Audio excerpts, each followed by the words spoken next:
The Israelites trembled in fear, their backs pressed against the jagged rocks of the battlefield. Torches flickered in the cold night air, their weak light doing little to drive away the suffocating dread that gripped the camp. Across the valley, the Philistine army loomed, their warriors armored in bronze, their weapons gleaming like hungry teeth under the moon.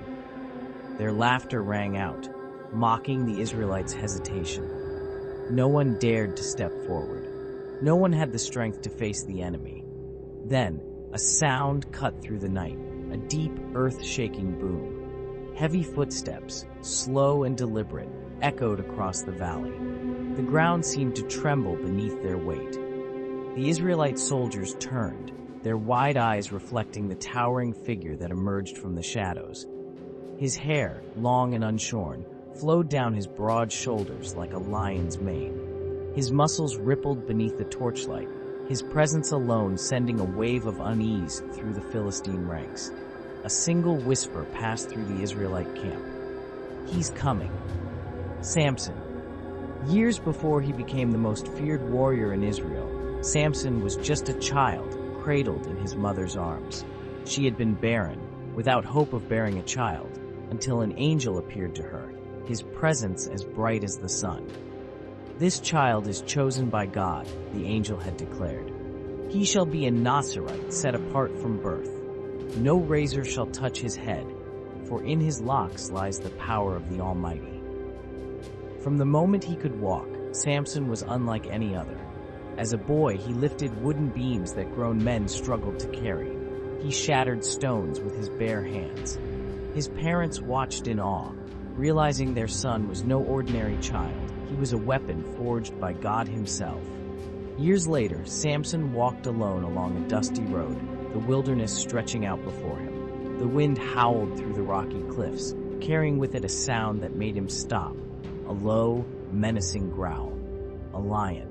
Its eyes glowed in the dim light, its powerful muscles tensed as it prepared to strike. Without hesitation, the beast lunged, its claws swiping through the air with deadly precision.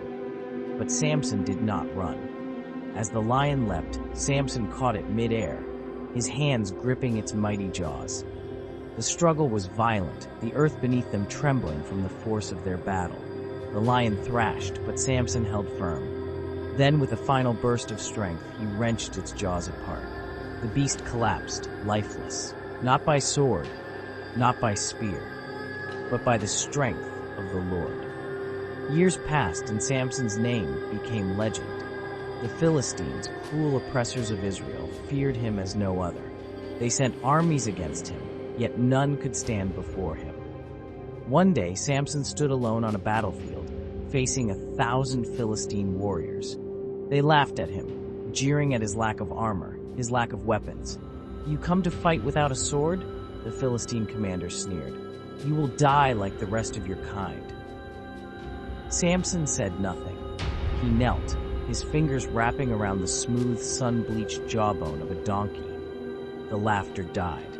Then Samson moved. He was a storm unleashed. He tore through the Philistine ranks with the speed of a lion, his weapon a blur of destruction. Every strike sent warriors sprawling, their armor cracking like brittle clay. The air was filled with the thunderous crack of breaking bones, the cries of men who had never before known fear. And when the dust settled, Samson stood alone. 1,000 warriors lay at his feet, but no enemy was as dangerous as the one who held his heart.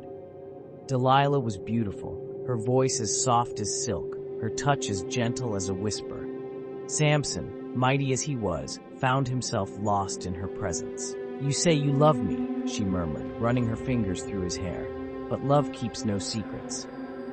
For days she pressed him, her words like a slow, creeping poison, and Samson, weary and lost in her gaze, finally surrendered. "My strength is not my own," he confessed. "It is in my hair. Cut it, and I will be as weak as any other man." That night, as Samson slept, Delilah's blade glided through his locks.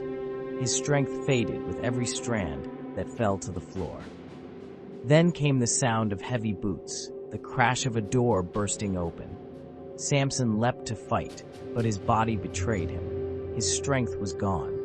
The Philistines fell upon him like wolves, their chains binding his wrists, their fists striking him, until darkness swallowed his vision. In the grand temple of the Philistines, thousands gathered to witness the broken warrior's humiliation. Blind, shackled, Samson was dragged before them. The Philistine king rose from his throne, his laughter echoing through the halls. "Behold, the mighty Samson," he declared. "Where is your strength now?"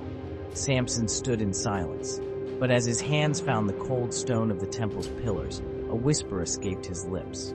"Lord, remember me." A hush fell over the crowd. The air seemed to shift, as if something unseen had awakened. Samson's fingers tightened around the pillars. His muscles, weak and withered, suddenly surged with power. The Spirit of the Lord had returned.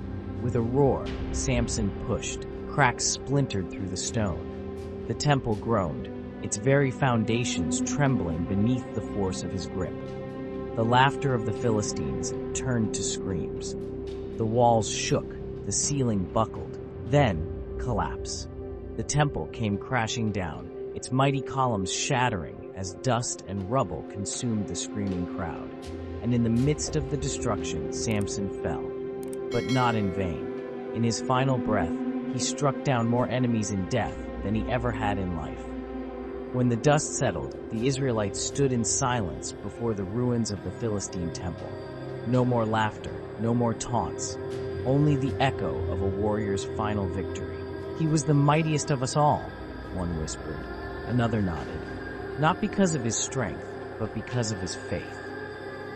As the sun rose over the land, its golden light washed over the battlefield, as if heaven itself bore witness to the legend of the strongest man in history, Samson, warrior of God, judge of Israel, a testament to strength, faith, and redemption.